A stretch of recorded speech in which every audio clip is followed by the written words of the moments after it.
Masarap magkaroon ng best friend. May taong poprotekta sa'yo, may taong magpapasaya sa'yo, pero handa mo bang itaya ang pagkakaibigan para sa hinahangad mong pagmamahalan? Nooy umibig na ako, subalit nasaktan. Ako si Princess. Grade school pa lang ako, palagi ko ng kaklase si Ivan. Magkaibigan kasi mga magulang namin, kaya kung nasan ako, nandun rin siya. Mapalungkot man o mapasaya, sa kulitan man o problema, yan si Ivan, ang taong lagi kong kakampi sa buhay. Ngunit nang ikaw ay makilala, biglang napago ang nadarama.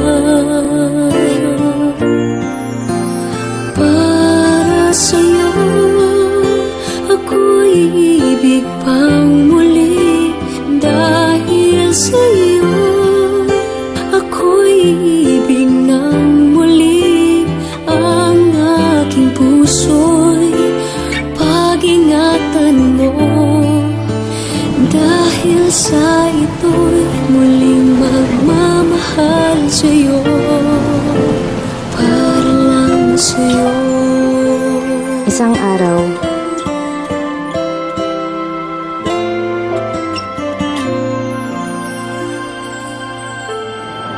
bakit ka naman sumali sa prank?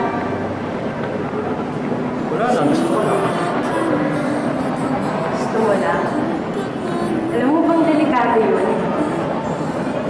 Alam ko naman itong pinapasok ko. Ang dami-dami sumasali sa prank. Ano ko ba? Matapos ang araw na yun, at sa'yo lamang nakita ang tunay na pag-ibig na aking hinahanap. Buti na lang ika'y nakilala. Binago mo ang nadarama. di na siya nagpaparamdam. Di na siya nagte-text. Di ko na rin siya nakikita sa school.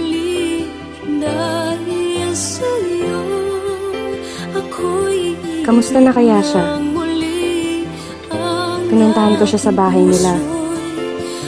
Pero hindi ko siya naaabutan. Namimiss ko na yung best friend ko. Namimiss ko na si Ivan, ang lalaking lihim kong minamahal. Hanggang isang araw, Ano ba talaga nangyayari sa'yo, Ivan? Bakit? Wala. May hindi ka sinasabi sa akin eh. Anong kailangan ko sabihin sa'yo? Ba't di ka na pumapasok?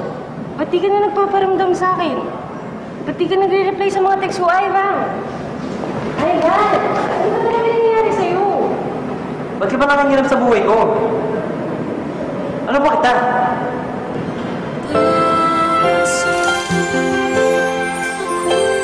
natahimik ako sa sinabi niya. Ano ba niya ako? Isa lang akong hamak na best friend. Hanggang doon na lang yun. Umalis siya at di na nagpakita. Di na rin ako nagte-text. Di na rin ako pumupunta sa kanila. Makalipas ang 2 linggo, may natanggap akong balita. Nasa ospital daw si Ivan. Malubha ang lagay. Para lang sa'yo, ako'y di na muling mag-iisa. Ikaw na nga ang hinihintay ng puso ko. Para sa'yo, ako'y ang muli.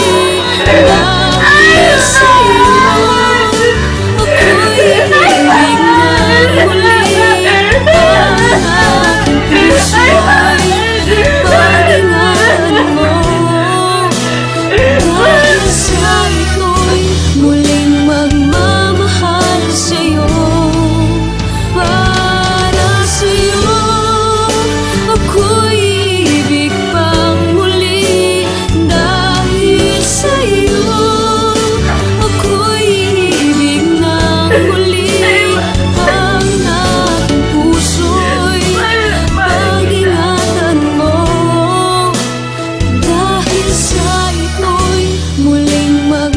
sa akin ang cellphone ni Ivan.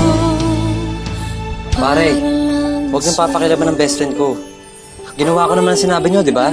Naliyan ko na siya. Basta huwag niyo nang gagalawin si Princess. Mahal na mahal ko yun.